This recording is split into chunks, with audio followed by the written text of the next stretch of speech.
махсус оиди нарх навош гуфта шидагӣ ҳаст ки прописка кунам ба тоҷикистон бурам ака илтимос ҷавоб медодем пешакир раҳмат طبق قانون بگیریم باید суд акти никоҳи шуморо бекор накунад. дар ин ҳолат метавонанд шуморо запрет бимонанд. ассалому алайкум ба ҳама тамошобинони барномаҳои канали Юрист TJ. оиди гирифтани патент дар соли 2024 чӣ тағйиротҳои нав мешавад ҳамаша ба шумо мефаҳмонем.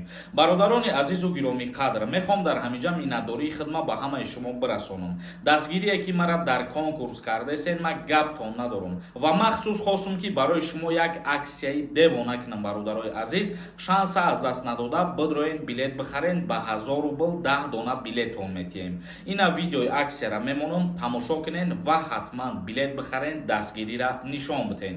ассалому алайкум бародарои азизу гиромӣ қадр, чӣ хеле ки медонен дар канали ма конкурси нав сар шидагиай ва ман хостам ки имрӯз барои шумо як аксия кунам. то охир шаб бо диққат тамошо кунен.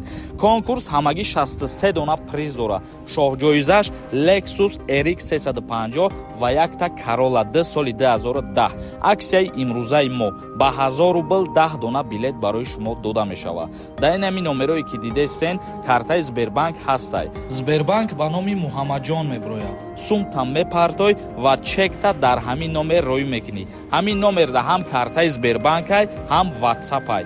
бихар билета чекта рӯй ки ҷошда билетет меояд. мавзӯи асосии имрӯзаи мо ба тартиби гирифтани патент аз соли 2024 чӣ тағйирот ворид карда мешавад. аз соли 2024 муҳоҷирони корӣ метавонанд вазорати корҳои дохилии Русияро дар бораи гирифтани патент тавассути хадамоти давлатӣ огоҳ кунанд. яъне ки вазорати корҳои дохилии Федератсияи Русия аз навгониҳо барои гирифтани патент оиди шаҳрвандони хориҷӣ хабар дод. нозукиҳои тартиби навро тоҷикистон бо номзадҳои илмҳои ҳуқуқ ба таври муфассал баррасӣ карданд. то 1 январи соли 2024 ва тибқи таҷрибаи мавҷуда шаҳрвандони хориҷӣ ки патент доранд бояд дар давоми 2 моҳ ба хадамоти муҳоҷират мувофиқан шартномаи меҳнатӣ, шарҳномаи ҳуқуқи гражданӣ пешниҳод намоянд. ин корро шахсан анҷом додан ё фиристодан мумкин аст, ёдовар шуд мутахассис.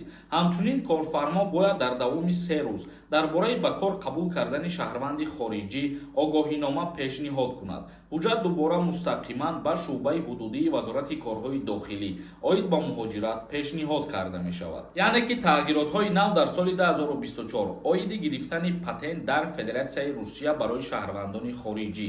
яке аз тағйиротҳош ҳамин мебошад ки вақте ки шумо дар ягон ширкат кору фаъолият сар мекунед, ҳамун ширкате ки шумо диромаден кор кунӣ бояд ки ҳатман шартномаи меҳнатӣ бибандед ва ҳамун шартномаи меҳнатие ки шумо бо ширкат мекунед, ширкат уҳдадор мебошад ки шартномаи шуморо дар муддати 3 рӯз ба вазорати корҳои дохилии Федератсияи Русия пешниҳод кунад ва шартнома кардан дар ҳолате ки шумо кору фаъолият кардана сар мекунед бо ягон ширкат барои шумо 2 моҳ муҳлат дода мешавад. агар ин ҳама иҷро нашавад, шаҳрванди хориҷӣ имкони тамдид кардани сабти номро аз даст медиҳад. шарҳ додам. маълумоти муфассалро гуфтан мумкин аст. яъне ки шаҳрвандони хориҷӣ вақте ки мераванд кору фаъолияткунира сар мекунанд, то муддати 2 моҳа шартномаи меҳнатӣ намебанданд бо ширкатҳое ки ӯвора кор мефармонанд. ана ҳамун шаҳрвандони хориҷӣ вақте ки ҳамин қонунро риоя намекунанд, аз иҷа пас наметавонанд ки мисол регистратсияи доштагишона продлит кунанд. дар ҳолати продлит кардани регистратсия бояд ки шумо шартномаи меҳнатӣ дошта бошед ва бояд ки патент дошта бошед ва болои ин бояд шартномаи меҳнатии шумо дар қайди вазорати корҳои дохилии Федератсияи Русия сабт шидагӣ бошад. ин тағйиротҳо шурӯъ карда аз 1 январи соли 2024 қувваи қонунӣ хича пайдо мекунад ва мавриди амал қарор мегирад. ва инчунин гуфтанд яке аз тағйиротҳои нав оиди боло рафтани нархи патент ба мисли ҳамасола мебошад ва ин айни ҳол дақиқ нест. танҳо гуфта шидагӣ ҳастае ки яке аз тағйиротҳои дигараш боло рафтани нархи патент дар соли 2024 мебошад. хай ин чизаш ба ҳама аллакай маълум аст, ҳамасола нархи патент қимат мешавад. тамошобинони азизу азизу гиромӣ қадр, акнун комментарияҳои шуморо мехонем ва ба саволҳое ки рӯй кардагиен ҷавоб мегардонем. Дар ҳаминҷо ба ҳамаи шумо як чиза тавсия метиҳам, агар ба нафарҳое ки билетҳои арзон дар кор боша Айросия ба Тоҷикистон ё ки аз Тоҷикистон ба Россия, шумо метавонед дар инами рақамҳои рӯи экран WhatsApp-да бинависонед.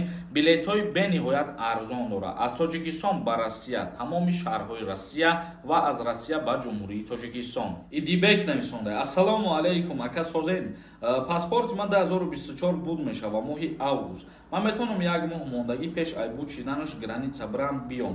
Прописка кунам ба Тоҷикистон бирам ака. Илтимос ҷавоб медодем. Пешакир раҳмат. Хуб мешавад ки пеш аз буд шидани муҳлати паспортон аввалан ба Ҷумҳурии Тоҷикистон биёен, ҳамун паспортро аз нав кунед, баъд бо айсари нав ба Федератсияи Русия сафар мекунед. Як каси дигар нависонда: салом акаҷон, иншааллоҳ Созен хубен акаҷон. Даъваткунӣ ба хизмат чанд фоиз пур шидаед, то каям мерава? Илтимос ҷавоб медодем. Даъваткунӣ ба хизмати ҳарбӣ то 27 ноябр давом мекунад ва дар ин бора Вазорати Мудофиаи Ҷумҳурии Тоҷикистон бояд ки информатсия бидиҳад. Мо аз пеши худмон ҳеҷ чиз гуфтан наметонем. Мумкин 80% шида боша, мумкин 90% шидагӣ боша, ҳозир аниқ нестай. Як кас нависондаи: салом акаи Сорбон, ман ай ҳамсарам ҷудо шидагӣ, меган таваллуд куна хона гирифта метӣ, лекин ҳамсарам айб дошт, ҷудо шидам.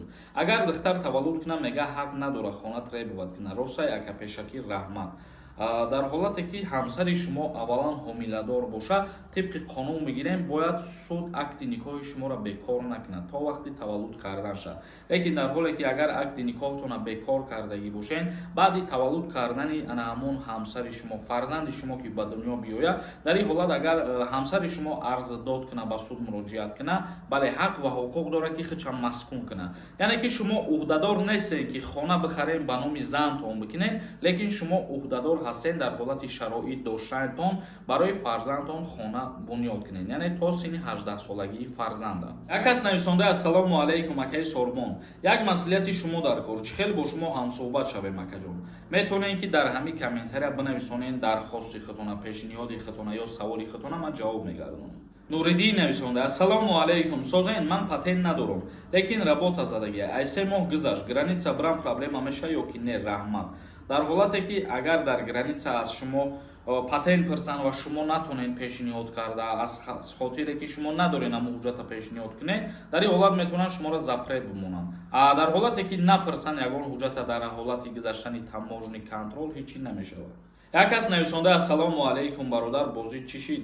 Бозӣ нав 2 рӯз шидаи саршидагӣ бародарои азиз. Касое ки дарак надоштен, бозии нав саршидагӣ. Видеои главниш дар канал ҳастан, метавонед дороин тамошо кунед ва билетҳои худтона харидан гиред. Як кас нависонда: ассалому алайкум ака, мара омадагим дар 9 моҳ мешавад.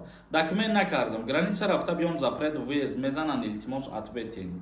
Омадагии шуморо 1 моҳ меша ё 10 сол меша ё 100 сол меша, ҳамин ҷавоб ба ҳама якай бародарои азиз. Ман доим мегӯям ки вақти дар таможни контрол аз шумо ҳуҷҷат напурсанд, агар ягон мушкилӣ намешавад. Агар ҳуҷҷат пурсанд, дар ин ҳолате ки шумо пешниҳод намекунед, баъд метавонанд ки депортатсиятон кунанд онҷо. Як каси дигар нависонда: ассалому алайкум ака, ман праваи тоҷикӣ дорам, мошини шахсида правара алиш мекунӣ.